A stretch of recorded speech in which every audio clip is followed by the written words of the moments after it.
Well, good morning and thanks for joining us for Catch Up Quick here on Tuesday, February the 3rd. I'm Will Puckett.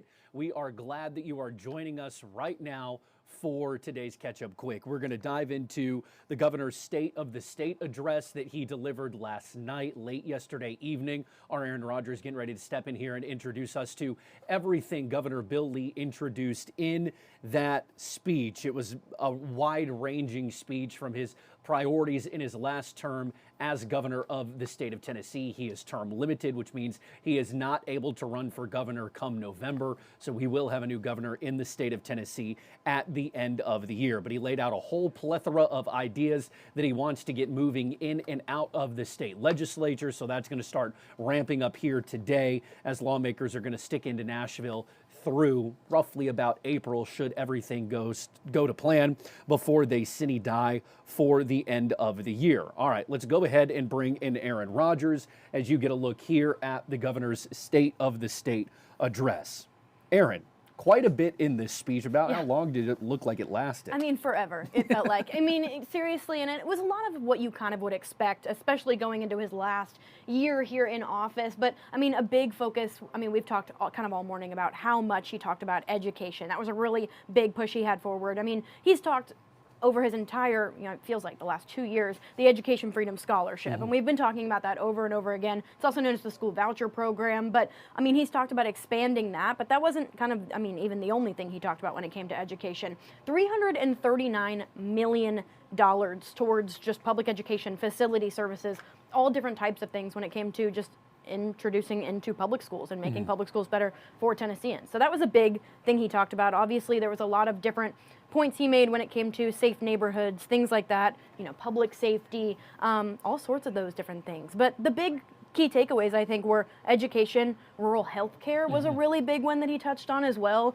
making sure that rural communities have access to not only health care, but affordable health care too. Lots of money put aside to help combat inflation when it comes to drug costs and things like that. That was a big one. And then obviously nuclear energy was a big one as well. And the important to note on the $339 million, again, just proposed by Governor Lee at this stage, that $339 million is only going to public schools. And a lot of that funding would be to get new teachers up to the starting $50,000 a year salary. A lot of lawmakers that I've talked to in the past have said, look, this is a noble effort that even Democrats too, on both sides of the aisle, saying this is a very noble effort. This is a good idea. Where is this money going to come from? And then you throw in on top of expanding the Education Freedom Scholarship Act that the governor passed last year in a special session. That's another couple $100 million into the education bucket. And so you're already approaching an additional probably couple $100 million. I mean, $330 roughly for public education, and then pump that into private education too. It's a significant portion of the governor's new proposed budget that would go into education as a whole, just from kindergarten to 12th grade. And it's even more than that. I mean, I'm just looking at it right now, what he did propose. I mean, it's another $20 million for K through 12 facilities and grants, and another $40 million for charter schools. So, I mean, this is a large portion of his proposed budget that he is really pushing forward towards education, for sure. Okay, so you also touched on rural health care. Look, the state of Tennessee is going to get money from the Trump administration to work with rural hospitals. Tennessee, one of, if not the leading state in the country for rural hospital closures. That's been well documented. Now there is some effort, roughly loosely, to fund these private, or not these private, but these hospitals in these rural areas. What does his budget proposal look like when it comes to that? I mean, just looking at it here again, I mean, $205 million, and that's for shared savings for the Rural Health Transformation Resiliency Grants. So that's, Say that 5 times I know, seriously, try it. And then $230 million for TennCare, and that is to really cover the prescription drug costs and that we've seen with inflation when it comes to medical costs in that department. And then $34.5 million, that's for the Department of Children's Services, trying to reduce caseload ratios. I mean, and this goes on and on and on. $24.2 million for Department of Health. This is for a dental pilot program. I mean, a lot of this money going towards his strong and healthy families is what he's calling it, kind of initiative there to not only fund healthcare across the state, but in these rural communities really, and making sure it's affordable for these people as well. I mean, especially with that TennCare push as well. Obviously, everything in the governor's budget impacts Tennessee as a whole, and ipso facto East Tennessee, but maybe nothing in his budget will impact East Tennessee more than addressing our nuclear workforce. Exactly. Look, since the beginning of the year, 2026, beginning of 2026, you've looked at billions of dollars of investment coming into Oak Ridge, Anderson, Roane counties for nuclear energy, and the governor saying on his way out, pretty much he wants to be known, didn't say this, but you can kind of read between the lines. He wants to be known for the Education Freedom Scholarship Act and putting Tennessee back at the forefront of nuclear energy. What do we know from this proposal about that? I think it's even more than like back at the forefront. I think it's pushing forward. You know, we're at the forefront, and then going even a step further, I think, is really his push. Not only just, you know, the very beginnings of it, but I mean, he talked about the nuclear energy aspect of it a lot, and we've heard him talk about it a lot when it just comes to Oak Ridge in general. But I mean, $50 million to continue the efforts to lead the nation, you know, and that is a little bit vague, but I think there's a lot of different areas that he's mentioned wanting to put it into. The new, you know, module that we've been talking about as well, going into Oak Ridge. So lots of different things. The nuclear energy fund, $25 million. And a big thing too is he wanted to focus on the education aspect of it and get more people into the field, get more people into places like your Y-12, your ORNL. I mean, just continuing to accelerate Tennessee's standing when it comes to the nuclear conversation. And again, East Tennessee played such a large role in the Manhattan Project that now Governor Lee, on his way out, pretty much wants, you could probably nickname him by the end of it, the nuclear governor, just because of how much investment, saying, I think roughly my notes here, about $8 billion has already been invested in nuclear in the state. I'd be willing to say 7.5 of that probably is in East Tennessee alone. And so you talk about the new modular reactor that's supposed to be smaller and create energy. And look, it's not just for national defense that you're talking about this nuclear power. You're talking about it when it comes to heating our homes and cooling our homes. Tennessee's growing so fast that nuclear power is going to play a major role in making sure that you can continue to have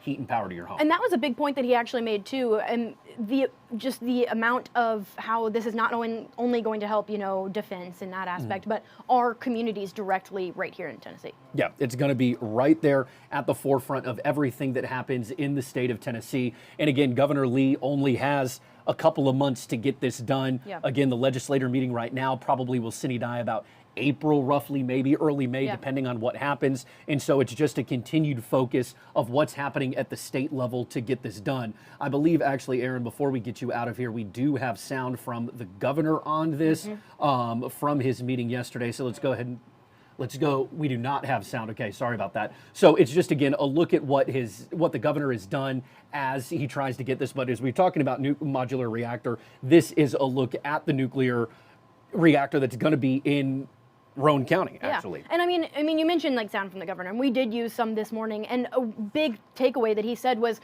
you know, we have been at the frontier before. We need to be there again, and we need to continue to be there and stay there, I think was the big push he made. Yeah, the big push. All right, that's Aaron Rodgers joining us. Aaron, not yet. I know you're ready to go and eat your yogurt that she has over there.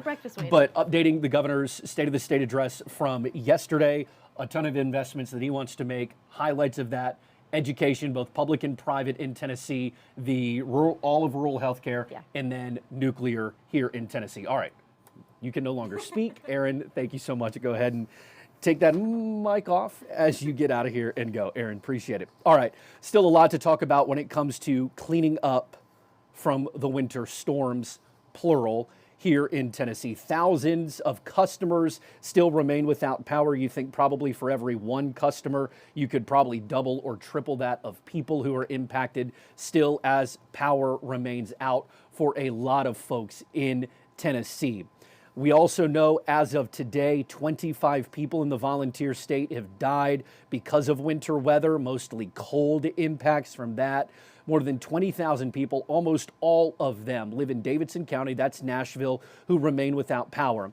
Nashville Electrical System, NES, has said that it could be into the weekend until everyone's power is restored. They say 750, I believe, is the number of power poles that we reported this morning on WVLT News this morning that have been knocked down or disabled because of the winter weather event in Middle Tennessee. So that's become a huge lift for crews to be able to repair and restore power to everyone who needs it in Middle Tennessee. That was 2 weeks ago, 2 weekends ago. This past weekend, East Tennessee got its rock'em sock'em robot punch from Mother Nature. And actually, our Grayson Thatcher caught up with one person who's helping out anyone in Sevier County that they can, because people are stuck in Gatlinburg just simply by being in the higher elevations. Gatlinburg tells us that they are working around the clock to try and get those folks out and be able to give them access to roads. But here's what one person who's stuck in Sevier County told our Grayson Thatcher, and then one man going above and beyond to be able to help out those who are stuck and need supplies. A lot of them are just asking for food. What was a Smoky Mountain getaway? Yeah, when it comes to kids, I'm definitely getting there. Now some visitors are saying they're stuck after 15 inches of snow in Gatlinburg. One visitor, Luke Lamry, shared what he woke up to Sunday morning. And we tried to let our pipes we tried to let our pipes drip, and did not work. They froze. And so we had no running water for 15 people, no toilet paper. We were out of food. We're hiking down the mountain. We're going to get some more groceries and stuff, and send us good luck and good fortune. We're going to be okay. Immediately when we woke up Sunday, we started boiling snow. It became that, that strenuous in nature. Gatlinburg local Chris Dreisbach is doing his best to help visitors like Lamry. So I saw a bunch of people getting out on Facebook saying they were stuck. So I started reaching out to people. Driving his Jeep as long as the daylight allowed. I have one family that they're waiting for me. They have a 5-month-old. They ran out of formula. So I'm going to be heading out there, get them down. And there's 2 more that just hit me up that they are also out of food with kids. The city of Gatlinburg said they have been treating and plowing roads since the snow started falling. We live about 6 miles up the mountain.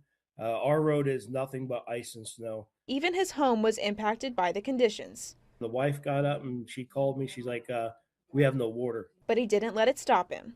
In the midst of calls, when the Jeep broke, I ran home quick. Now I have the water flowing again. It was a simple fix. And I'll have the Jeep fixed in 5 minutes, and we're back in business again.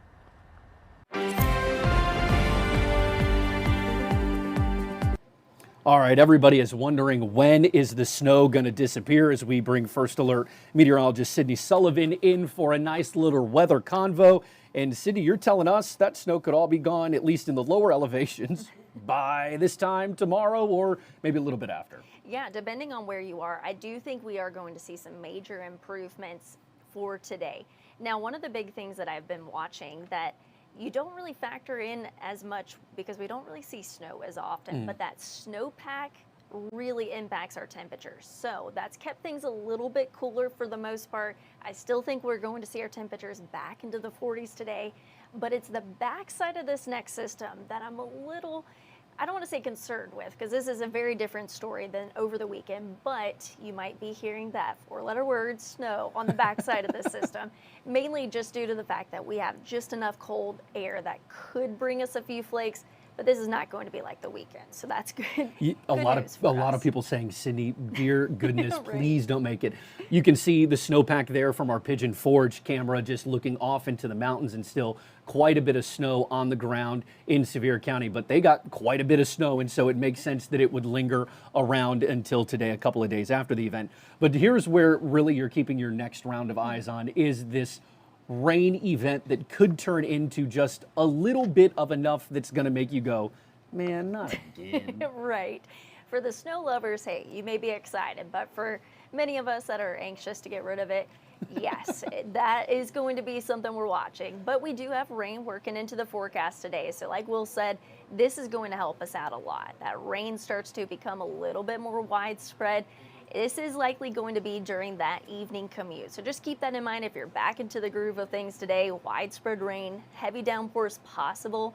And then as we get into the overnight, then that starts to kind of become a little bit more scattered, lighter in coverage. You'll wake up tomorrow morning, not too bad. We're actually in the 30s for most of us. So this first initial round is primarily a rain event. But watch what happens as we move into tomorrow afternoon. Yes, we could still see some of those lingering showers, mainly from Knoxville, pushing south and east. But then our temperatures start to fall. Afternoon highs only in the 30s. And depending on where you are, we could see a brief transition. I know we're seeing that snow band right there. Yes, there is that possibility where we see maybe an hour or two of some quick snow showers, a little burst of snow.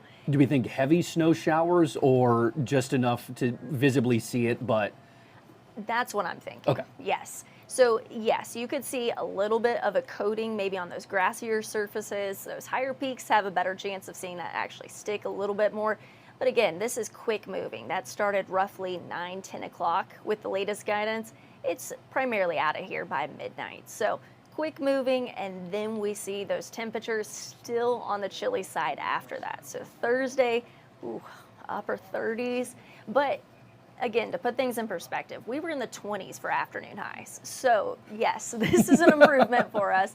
And then into next week, that's really where we start to see the warmth return. almost doubling our numbers from a week Right. ago? And then look at that. I mean, like, we can't let it go by. Yes, it's not a mirage. You are seeing 50s at least a week out for next Tuesday with a little bit of rain. I know long term, actually, had seen, I think Spencer shared it on warmer. Facebook, is that it could get even warmer the deeper we get into February. And so obviously all of that could be subject to change, but long term guidance says, hey, there's some good news. When we're talking about tomorrow morning, with it dipping down temporarily there, how Yes. much concern are you seeing from, I mean, road temperatures are going to be chilly, and so we're going rain to snow. How concerned are you for those of us who say come in at 3 o'clock in the morning, or even for those folks going into work at 6, 7, 8, or 9?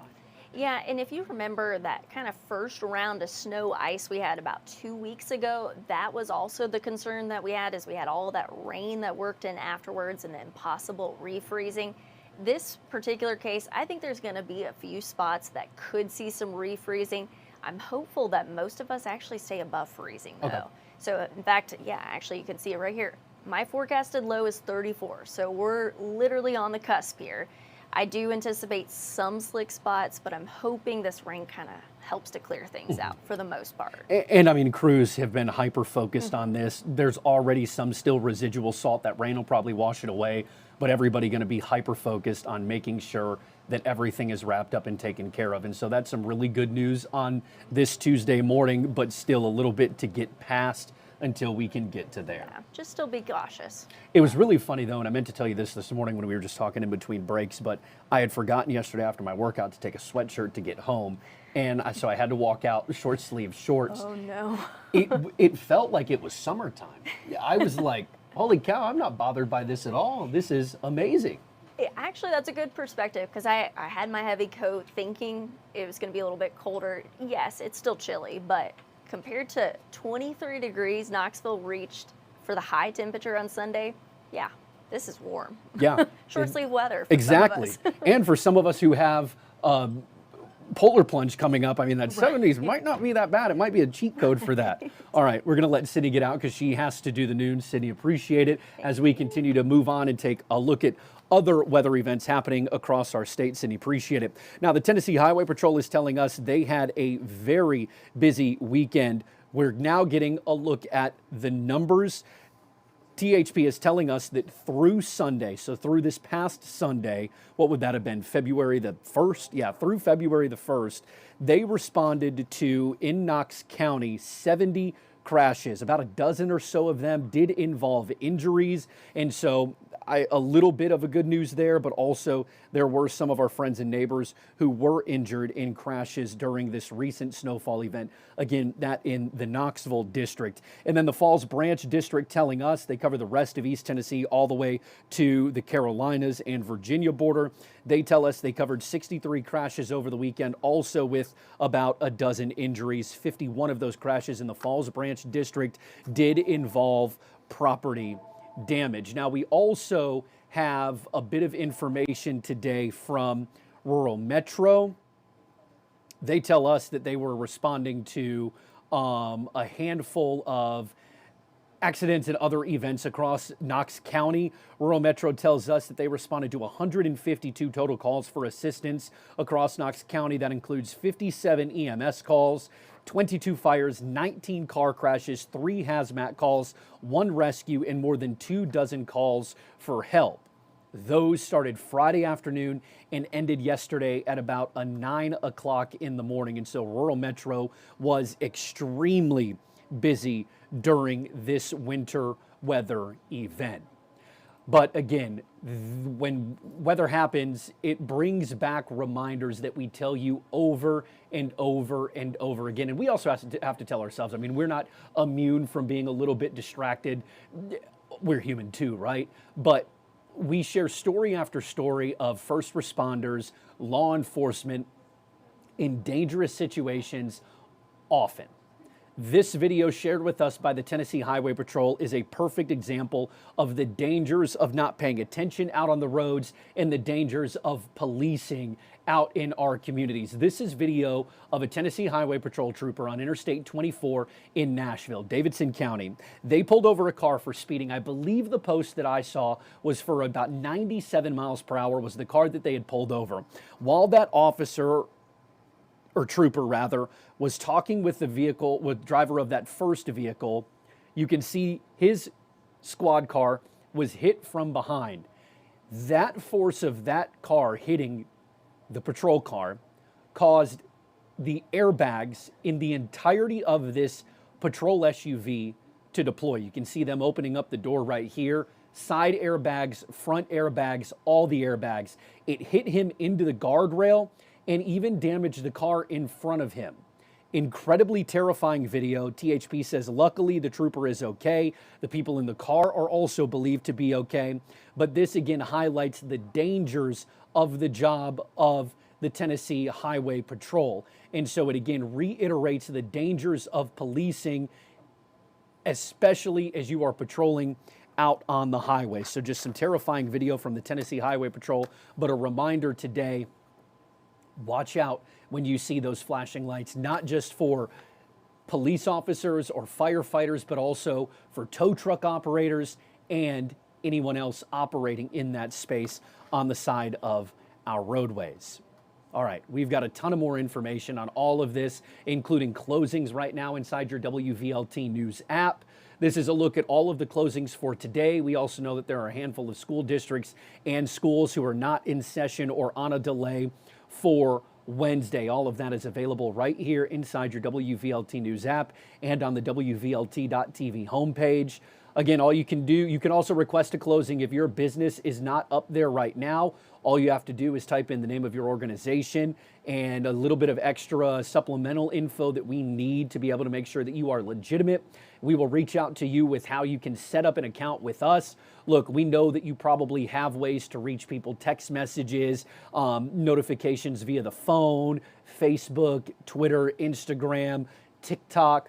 This is just another way to reach more people. Also in the WVLT News app, you can customize your alerts to get school closing alerts or business closing alerts if that is better suited to you. It's just, again, another thing that you can do right here inside the WVLT News app. Scan that QR code or go to the Apple App Store and Google Play Store. Download them there, and you can get ready to rock with every single last second or up to this second notification that we pass along to you daily, from national news to local news to weather here that impacts you every single day as you try and live your life, try to go to work, try to go to church, take your children to school and to practice, for whether it be sporting events, band, choir, no matter what, mathletes, no matter what, we've got you covered right inside the WVLT News app.